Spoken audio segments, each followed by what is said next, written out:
Três nadadores vão fazer a estreia pelo Brasil no Campeonato Mundial de Doha no próximo ano. Você vai conhecer a história de cada um deles e o quanto foi difícil para realizar este sonho. Está começando a Swim Channel TV.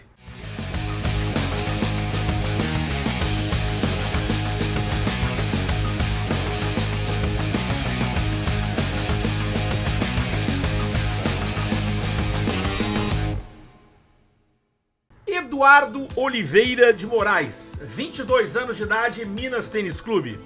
Pedro Guastelli Farias, 21 anos de idade, Grêmio Náutico União.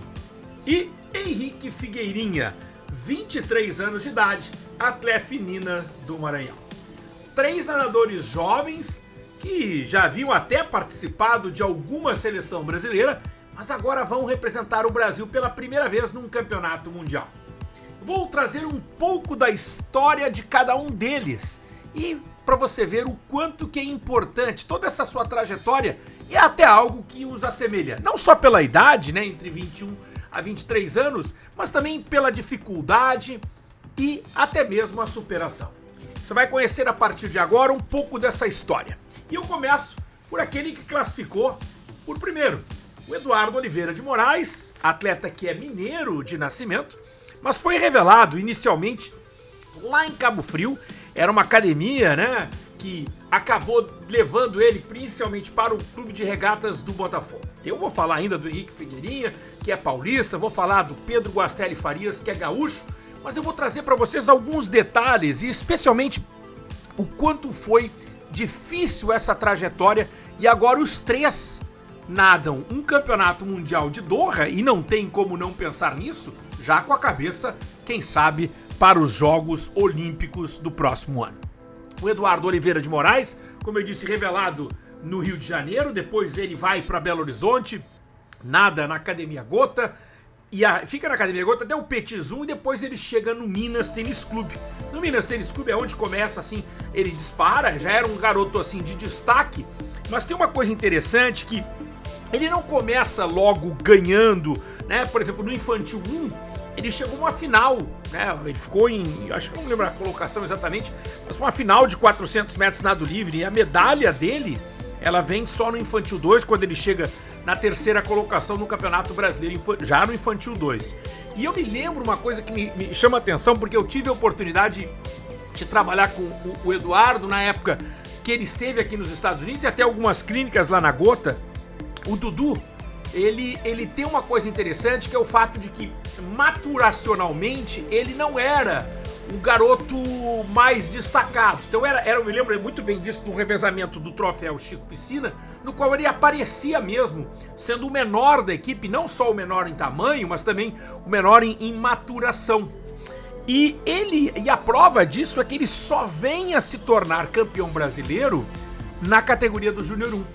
Ele só foi ser campeão brasileiro na categoria do Júnior 1 nos 400 metros na livre, que é aquele campeonato brasileiro que foi lá no Santa Mônica. Mas depois disso, é um garoto que sempre esteve entre os principais, chegou à equipe de ponta do Minas, e é uma coisa muito interessante sobre o Dudu, viu?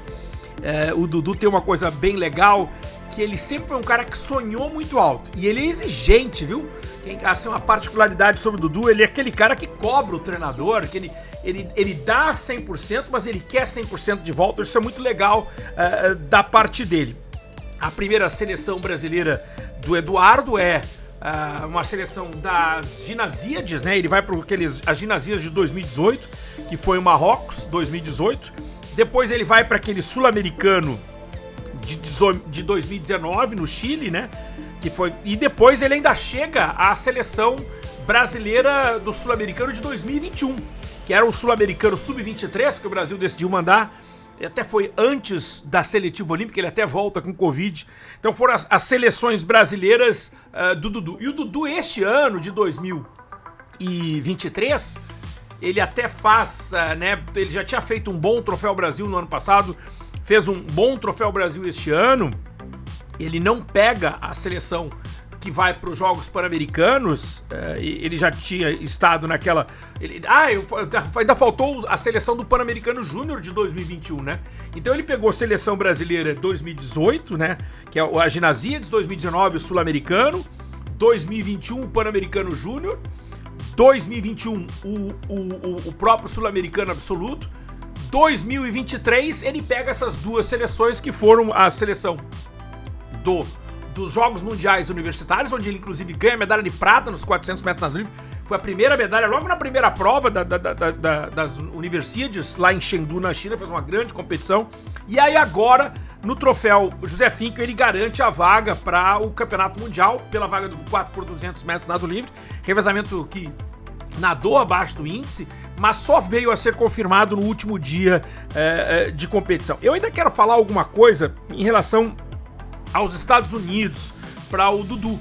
O Dudu, já no ano de 2020, durante a pandemia mesmo, ele já manifestava interesse em vir nadar nos Estados Unidos. Ele já tinha feito clínicas aqui nos Estados Unidos, até já tinha treinado um tempo lá na Carolina do Sul, lá sob o comando do treinador Fábio Mauro, lá na Carolina do Sul, e ele veio para os Estados Unidos em 2021 para a universidade da Penn State, na Penn State University. E lá na Penn State University, me parece, como eu disse, eu estava falando dessa parte mais exigente da parte dele, ele não gostou do programa a nível de provas de fundo. Ele que é um nadador de fundo, meio fundo, mas ele não gostou, ele não achou que o programa estava no parâmetro para as provas dele e até mesmo para as aspirações dele. E eu falo isso porque na época, isso é uma coisa legal de se contar, que na época, nós estamos falando ali de dezembro de 2021, a gente conversa, né, por telefone, e o Dudu já manifesta a intenção de transferência em meio da temporada. Eu disse, olha, Dudu, segura a onda, deixa terminar a temporada e depois a gente se vê. E aí, e não é que veio, né, e mesmo ele fazendo um bom Troféu Brasil do ano de 2022, que ele nunca tinha sido medalha em Campeonato Brasileiro Absoluto, ele faz um excelente Troféu Brasil. Ele, assim, persiste na ideia de transferência e acaba se transferindo para uma grande universidade. Eu estou falando da Universidade de Michigan, vai treinar com o Dr. Josh White, que é um grande especialista nas provas de fundo.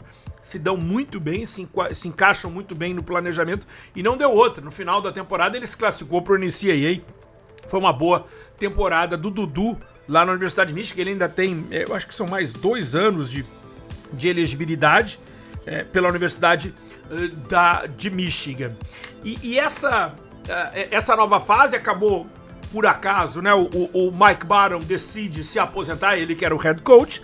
E quando há uma mudança assim de um head coach nas universidades, é muito normal nos Estados Unidos que você faça uma limpeza por completa do staff. Ou seja, eu chego como head coach, que é o Matt Bowie, que é o novo head coach, e traz um staff totalmente novo. E aí o Dudu fica sem o Dr. Josh White, que continua sendo um amigo, um treinador que dá dicas, que dá orientações. O Dudu ainda tem como o Dr. Josh White uma pessoa de referência.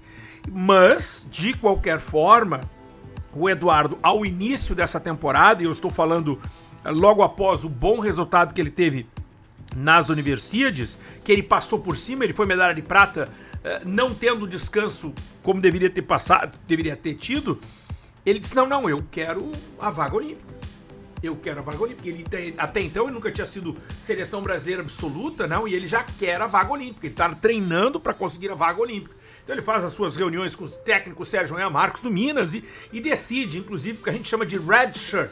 O red shirt na linguagem universitária americana é você paralisa a tua bolsa e paralisa a tua elegibilidade dentro da universidade, vai treinar rumo à Olimpíada e depois volta para completar a tua elegibilidade. Tem vários nadadores americanos que fazem isso às vésperas da Olimpíada. O red shirt ele pode ser tanto por lesão, né, que você fica lesionado, tem que fazer uma cirurgia, vai ficar muito tempo fora, você não perde a tua elegibilidade, ou por a questão de preparação olímpica. O Carson Foster, por exemplo, está em red shirt agora, e tem outros nadadores americanos que optam por red shirt. E alguns nem voltam, né? Você vai pro red shirt e acaba nem voltando para a temporada universitária propriamente dito, mas focado nos Jogos Olímpicos. E ele optou fazer a preparação olímpica dele no Minas. E ele tá lá treinando lá sob orientação do treinador o Sérgio Marcos, faz um trabalho fantástico. E os resultados vieram, né? Ele que nadou esse troféu José Finkel, ele fez 3 vezes, ele nadou para 1,48 nos 200 livre, né? Ele nadou na abertura do revezamento, ele nadou para 1,48, depois ele fez na final, acho que o melhor tempo dele foi 1,48,47 na abertura do revezamento, e depois na final ele acaba fazendo 1,48,48, ele ganha a vaga do 4x200 metros nado livre, primeira seleção brasileira dele, um revezamento que inclusive cada vez mais, né, tem se despertado para este revezamento no Brasil. E eu ainda destaco que em relação ao Eduardo, eu até fiz uma pergunta para ele, né, porque me parece que ele aos poucos ele se afasta das provas de fundo, né? Porque o 1.500, eu até citei pra vocês, foi a primeira vez que ele foi medalhista de campeonato brasileiro, foi no 1.500, né? E cada vez mais o 1.500 parece ficar um pouco distante. Aí eu até perguntei pra ele, isso quer dizer que você estaria abrindo mão, por exemplo, dos 800 livre, do 1.500? Ele disse, não, coach, eu vou tentar as vagas olímpicas dos 200 aos 800. E é uma coisa que eu gostei muito de ter conversado com o Eduardo nesse aspecto, é de que ele identifica que a prova, isso é uma coisa muito boa de treinador escutar, viu? A prova dos 800 metros nado livre dá pra ele uma condição aeróbica muito interessante que fortalece a prova dos 400 livre e dos 200 livre, né? E ele não nega, né, que os 400 metros nado livre é a maior chance, é a maior força dele para conseguir a vaga olímpica. E ele, inclusive, não ficou... E essa é uma característica do Dudu, de não ficar satisfeito, né?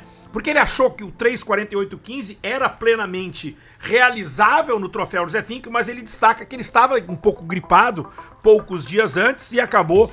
poderia ter nadado um pouco melhor. Da mesma forma que ele gostou dos 200 metros nado livre dele, ele acha que poderia ter nadado melhor nos 400. Tá aí a história do Eduardo Moraes para vocês. Eu vou pular para as águas abertas porque eu vou falar da dupla Henrique Figueirinha e Pedro Farias. Aliás, sobre as águas abertas no masculino, nós todos no Brasil estamos numa carência de um bom resultado, né?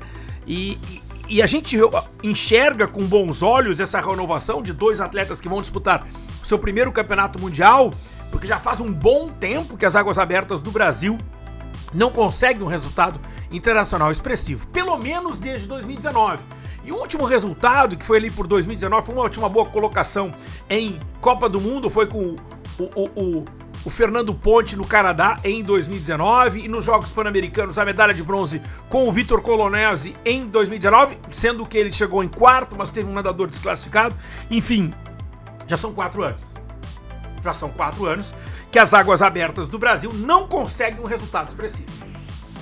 E uma das coisas que eu até, na preparação para esse Swim Channel TV, eu falei com alguns profissionais, alguns treinadores envolvidos nesse processo. Todos esses atletas que aí estão, todos, sem exceção, treinam muito. Todos, Alexandre Fico, Vitor Colonese, Diogo Vilarinho, todos, Fernando, Luiz Felipe Loureiro, mas toda essa garotada treina muito. Mas os resultados não estão acontecendo.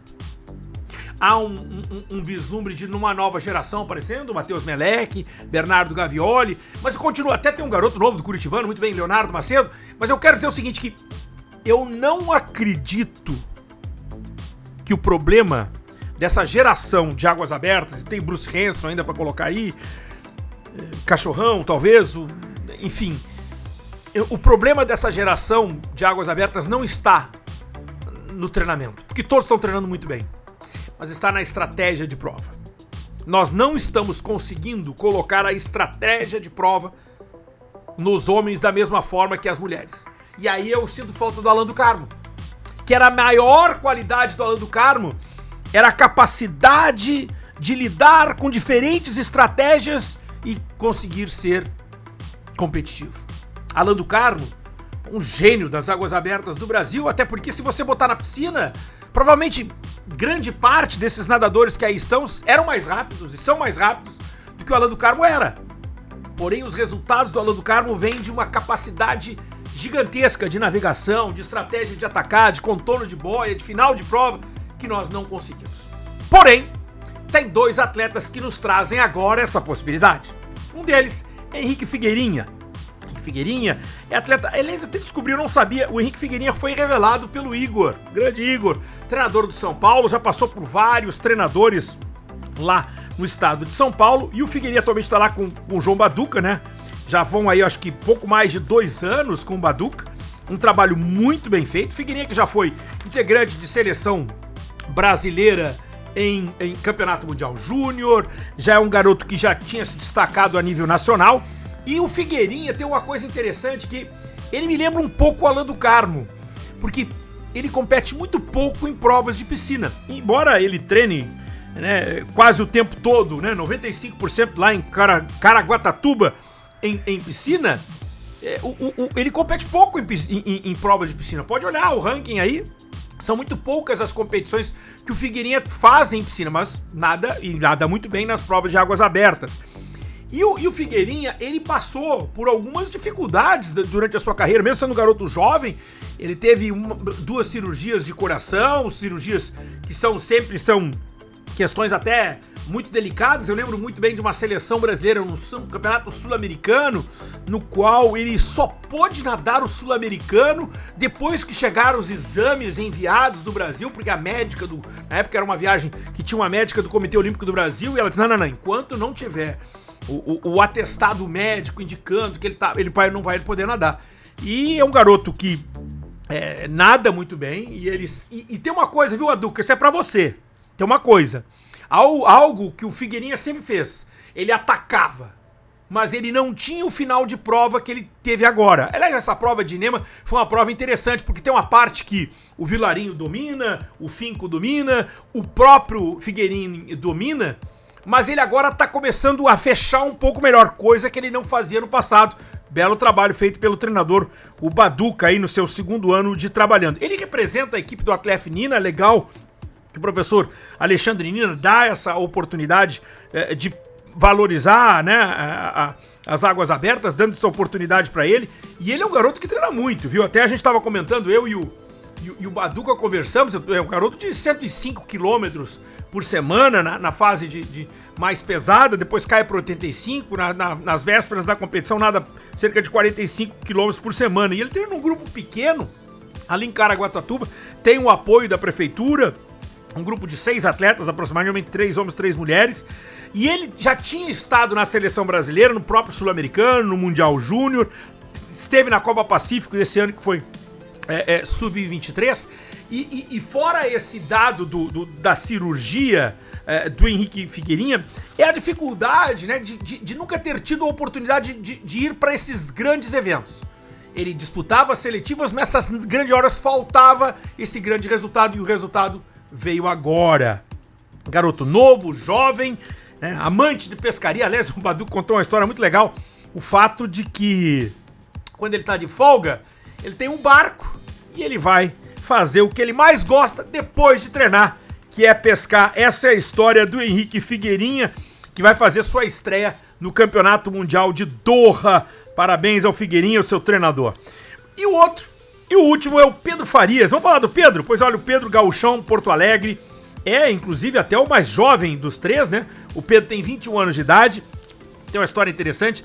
Da mesma forma que o Dudu tem a história de ter sido o menor de todos e depois ter crescido, essa história da faculdade nos Estados Unidos, o próprio Figueirinha, as suas cirurgias e até mesmo nunca ter feito aquele grande resultado, pois o Pedro Farias tem uma história ainda mais impactante. Mas quem segue o Pedro pode olhar no Instagram dele, ele até conta assim um pouco por cima. O Pedro Farias, gaúcho lá de Porto Alegre, gremista, formado nas escolinhas de natação do Grêmio Náutico União, ele não era um nadador de destaque, nunca foi. Inclusive, ele só veio ser campeão brasileiro agora, talvez aí no Júnior 2, 2º ano, ou coisa parecida. Ele chegou até a deixar de nadar. Quando ele iria passar para o Kiko Glaser, né, que ele ia treinar no grupo de ponta, ele nadava cerca de 200 costas, 200 borboletas. Acho que na categoria juvenil, acho que ele chegou a chegar a uma final de prova, mas nada sem muito brilho. E ele chegou a parar de nadar. E o Kiko essa é a história do Kiko Klaser, treinador dele, disse que havia viajado para uma dessas viagens, tantas viagens que eles fazem de treinamento de altitude, e quando ele voltou, ele disse, cadê o Pedro? Não, o Pedro parou de nadar. Ele disse, não, para aí. E aí diz que ele se reúne com o Pedro, traz o Pedro de volta e principalmente, sabe aquele negócio de olhar clínico? O Pedro, o Kiko diz assim, cara, eu vejo possibilidade em você. Eu vejo. E aí o Pedro comprou a história. O Pedro comprou a ideia. O Pedro volta a treinar. O Pedro se torna esse bom nadador que foi. Chegou à seleção brasileira pela primeira vez nos Jogos Pan-Americanos Júnior. Foi a primeira vez, né? Ele nunca tinha sido campeão brasileiro. Vai pro Pan-Americano Júnior. Vence a prova dos 1.500 metros, batendo o Stefan Steverink. Garante a vaga pro Pan-Americano deste ano. Aliás, o melhor tempo, a melhor marca pessoal dele foi ele fez no US Open 15:20, né? Mas ele tem essa possibilidade, né? E depois vem aí a possibilidade do Pan-Americano Júnior, dos Jogos Pan-Americanos. Mas nós estamos falando de piscina. Embora ele treine neste super grupo, do Kiko, ele não era nadador de águas abertas.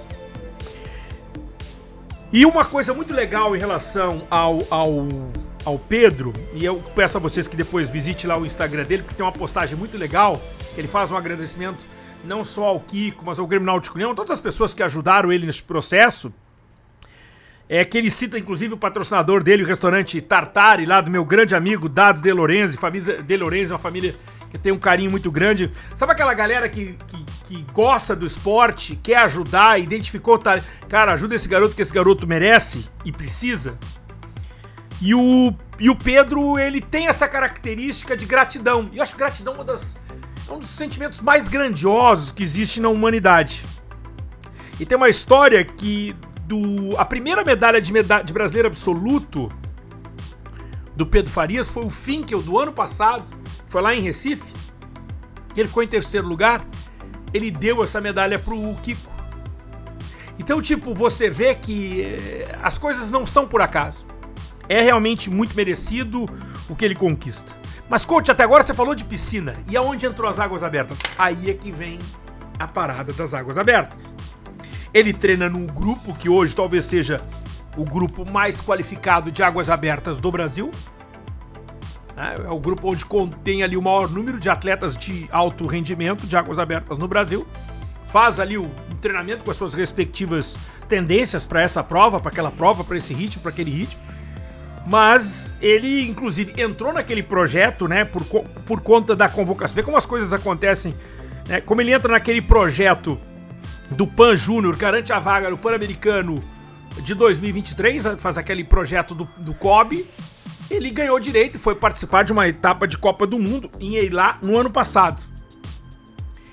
E ele, inclusive, acabou sendo até o melhor nadador brasileiro. Como ele chegou em 25º, ninguém olhou pra isso, né? Mas ele acabou sendo o melhor brasileiro da prova. Chegou cerca de menos de 1 minuto do que o vencedor da prova, que foi o Paltrinieri.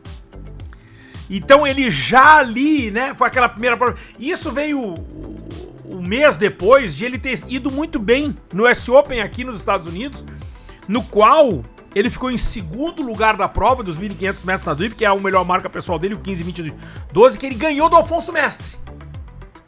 Então, além do resultado internacional do US Open, que talvez seja o melhor resultado internacional dele, a melhor marca pessoal, no mês seguinte ele vai e participa lá da Copa do Mundo de Eilat, faz o melhor resultado.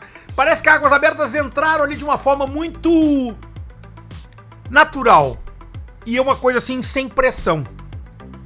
Como ele faz parte desse grupo, este grupo todo viaja para o campeonato, a seletiva INEMA, ele nem teve noção, gente, que ele estava disputando uma vaga que poderia ser olímpica. E talvez até tirar um pouco dessa pressão, ele nadou até, ele sempre nada muito bem, mas ele nada com o grupo todo mesmo se permitiu que tivesse aquele bloco. Mas embora o grande final de prova tenha sido do cara que ganhou a prova, que é o venezuelano, o Ronaldo Zambrano do Yacht Clube da Bahia, que foi o campeão, por ser venezuelano ele não entra na nossa disputa. O final de prova do Pedro Farias foi fantástico, foi uma coisa de louco. inclusive até surpreendendo a todos, que ele, com a capacidade aeróbica que ele tem, ele parece que ele só foi acreditar na prova na parte final, e aí faz um final de prova atropelando todo mundo, chegou na terceira colocação, e ele não se deu conta, ou demora alguns instantes para se dar conta que ele estava classificado para o Campeonato Mundial, o primeiro Campeonato Mundial dele, uma vaga que pode ser olímpica. E aí quando cai a ficha, ali mesmo na areia, ele mistura o sal com as lágrimas de uma conquista fantástica, mais do que merecida. Eu, momentos depois da prova, eu falo com a Luísa Maciel, que é uma das treinadoras do Grêmio Náutico União, e a resposta dela pra mim foi: coach, é merecido demais. A ele, gremistão, Pedro Farias, estrela, você sabia que ele é estrela de cinema? Pode assistir lá o Raia 4, um longa-metragem do meu amigo Emiliano Cunha, diretor gaúcho, cineasta, diretor gaúcho, fez esse filme Raia 4. Pedro Farias é uma das grandes aparições no filme, que tem outros narradores também. E eu acho que essa conquista para o Pedro, ela tem um significado gigantesco por vários elementos, de alguém que em algum determinado momento estava por deixar de nadar, de alguém que não olhava as águas abertas como a grande oportunidade, que agora ele está a um passo da Olimpíada. Não tem nada certo, não tem nada garantido, mas essa é a beleza, essa é a magia do esporte, é a forma de você ir atrás e conquistar. Hoje, o Swim Channel TV, ele era para falar de 3 revelações da natação brasileira, nossos 3 estreantes no Campeonato Mundial de Doha, aos quais eu desejo as boas sortes, que sejam muito felizes, representem o Brasil e continuem realizando seus sonhos em busca de objetivos ainda maiores. O Campeonato Mundial de Doha, de 2 a 18 de fevereiro, é o passaporte de entrada para os Jogos Olímpicos de Paris. E quem sabe a gente não vai estar em breve comemorando as suas classificações olímpicas. Esta foi a Swim Channel TV, esperando vocês para o nosso próximo episódio.